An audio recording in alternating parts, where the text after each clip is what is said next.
Hello, thank you for watching Devotionables. Devotionables are brief devotions for busy people.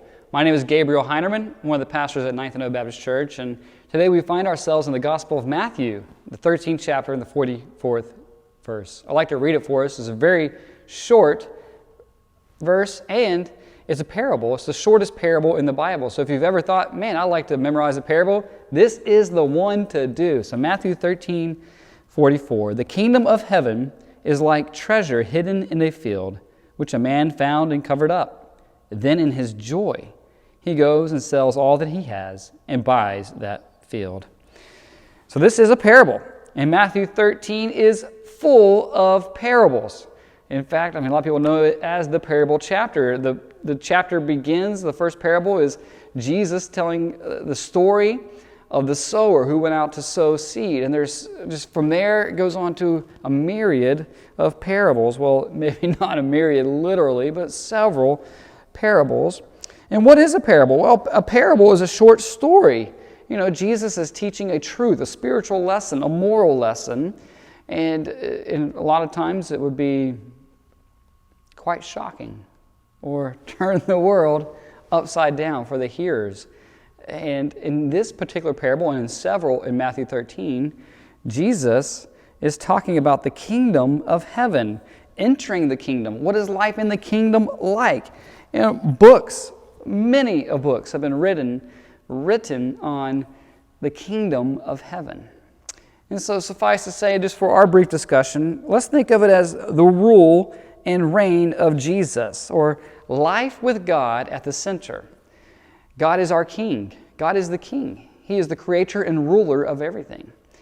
And for those who know Him in a saving way by faith, God is our king by redemption. So He has created us and He has redeemed us. He is our king, and we want to begin to live life with God at the center as our king. And the kingdom of heaven comes in, and it happens gradually over time. There's an already and not yet factor to it. It is already present here today in God's world around us, and that will only continue to grow and be consummated when Jesus comes, but also in our very own hearts for those who know Jesus by faith.